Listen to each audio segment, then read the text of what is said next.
చిత్తూరులోని Apollo యూనివర్సిటీలో ఆలస్యంగా వెలుగులోకి వచ్చిన ఘటన విద్యార్థులను కలవరపరిచింది.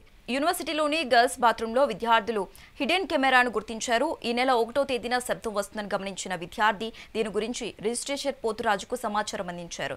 అయితే రహస్యంగా తాలూకా పోలీస్ స్టేషన్లో ఫిర్యాదు చేయడంతో పోలీసులు దీనిపై కేసు నమోదు చేసి విచారణ చేస్తున్నారు. ఇక ఇదే అంశానికి సంబంధించి మోర్ అప్డేట్స్ మా ప్రతినిధి రమణ కుమార్ ఫోన్ ద్వారా అందిస్తారు. రమణ కుమార్, ఏదైతే చిత్తూరు జిల్లాలో అపోలో యూనివర్సిటీలో కూడా ఏదైతే గర్ల్స్ హాస్టల్లో హిడెన్ కెమెరాలు కలకలం రేగిందని నేను చెప్పొచ్చు. బాత్రూమ్ లో గర్ల్స్ బాత్రూమ్ లో ఏదైతే హిడెన్ కెమెరాలు ఉన్నట్లుగా కూడా అక్కడ ఉన్న సిబ్బంది ఎవరైతే చదువుకున్న అమ్మాయిలే గుర్తించారని నేను తెలుస్తుంది. దీనికి సంబంధించి ఇప్పటికే అపోలో యూనివర్సిటీ రిజిస్ట్రార్ పోతురాజుకు కంప్లైంట్ కూడా చేశారు. ఈ విషయం అంతా కూడా ఆలస్యంగా కూడా బయటకు వచ్చిందని నేను చెప్పాలి. ఇది గత 10 రోజుల ముందు జరిగినట్లుగా కూడా తెలుస్తుంది. దీనికి సంబంధించి ఇప్పటికే యూనివర్సిటీ రిజిస్ట్రార్ పోతురాజు రహస్యంగా చిత్తూరులోని తాలూకా పోలీస్ స్టేషన్ లో కూడా కంప్లైంట్ ఇచ్చారు. ఆ కంప్లైంట్ ఆధారంగా తాలూకా పోలీసులు ఎవరైతే ఈ హిడెన్ కెమెరాలను బిగించారో, అంటే దానికి సంబంధించి ఎవరైతే Apollo hospital maintenance university maintenance చేస్తారో ఆ మెయింటెనెన్స్ సంబంధించినంత వరకు కూడా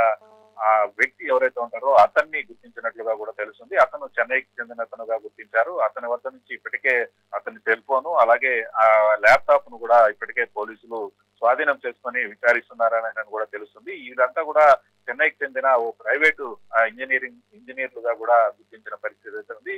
ఇతను ఒక్కడే ఉన్నాడా లేకపోతే ఇతను వెనకాల ఎవరైనా ఉన్నారా అనే దీని మీద కూడా పోలీసులు అయితే ఆరా తీస్తున్న పరిస్థితి అయితే ఉంది. ప్రస్తుతానికి నిందితుడి వద్ద నుంచి మొబైల్ ఫోను ల్యాప్టాప్ ను కూడా స్వాధీనం చేసుకున్నారు. నిందితుడి నుంచి పూర్తి వివరాలు సేకరించిన తర్వాతే తాలూకా సిఐ నిత్యబాబు మీడియా సమావేశం కూడా పెట్టే పరిస్థితులు అయితే కనబడుతున్నాయి. ప్రస్తుతానికైతే మాత్రం నిత్యబాబు కూడా ఎవరైతే సిఐ ఉన్నారో కేసు విచారణ చేస్తున్నారో ఆయన మీడియా ముందుకు కూడా ఇంకా రాని పరిస్థితి అయితే ఉంది. ఎందుకంటే పూర్తి వివరాలను కనుక్కొని తర్వాత మీడియా సమావేశం నిర్వహించాలని తెలుస్తుంది.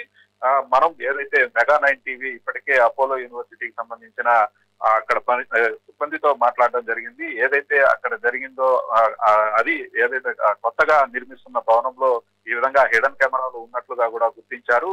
ఈ నేపథ్యంలోనే అక్కడ పనిచేస్తున్న సిబ్బంది చెప్పిన విధంగా పోలీసులకు కంప్లైంట్ ఇవ్వడం జరిగిందని వారు మరో పక్క చెప్తున్న పరిస్థితి అయితే ఉంది. ఏదేమైనప్పటికీ కూడా ఈ విధంగా ఇలాంటి ఇన్స్టిట్యూట్ లో అంటే అపోలో యూనివర్సిటీలో ఇలాంటి ఘటన చోటు చేసుకోవడం ఇది ఇప్పటి నుంచే జరుగుతుందా లేకపోతే ఎప్పటి నుంచి ఆ కెమెరా అక్కడ ఉంది అనే దాని మీద కూడా పూర్తి వివరాలు అయితే బయటకు రావాల్సిన పరిస్థితి అయితే ఉంది. టాయిలెట్స్ లో ఈ విధంగా హిడెన్ కెమెరాలు బిగించడం అలాగే వాటిని ఏ విధంగా అంటే ఎంత కాలంగా అక్కడ బిగించి ఉంచారు, ఎంత కాలంగా వీటిని అబ్జర్వ్ చేస్తున్నారు అనే పూర్తి వివరాలు మాత్రం పోలీసుల విచారణలో మాత్రమే బయటపడే పరిస్థితి ఉంది. కాబట్టి ప్రస్తుతానికి ఎవరైతే చెన్నైకి చెందిన ఓ ప్రైవేట్ దీనికి సంబంధించి ఇంజనీరింగ్ వ్యక్తిని అదుపులోకి తీసుకున్నారో అతని వద్ద నుంచి పూర్తి సమాచారం వచ్చిన తర్వాత మీడియా సమావేశం నిర్వహించే పరిస్థితులు అయితే కనబడుతున్నాయి. ప్రస్తుతానికైతే ఏదైతే అపోలో యూనివర్సిటీలో జరిగిన ఈ ఘటన ఇప్పుడు తీవ్ర చర్చనీయాంశమైంది. ఇలాంటి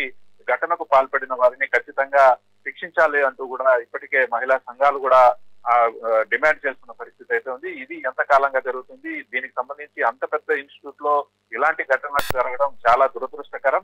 కాబట్టి దీని మీద వెంటనే చర్యలు చేపట్టాలనే ఒక పక్క ప్రభుత్వానికి కూడా డిమాండ్లు అయితే వినిపిస్తున్న పరిస్థితి అయితే ఉంది. దీని మీద పోలీసులు అయితే కేసు నమోదు చేశారు కాబట్టి మరింత దర్యాప్తు ముమ్మరం చేసి త్వరలోనే మీడియా సమావేశం అయితే పెట్టే పరిస్థితులు అయితే కనబడుతున్నాయి. Sashirekha. Okay, right. Thank you Raman Kumar.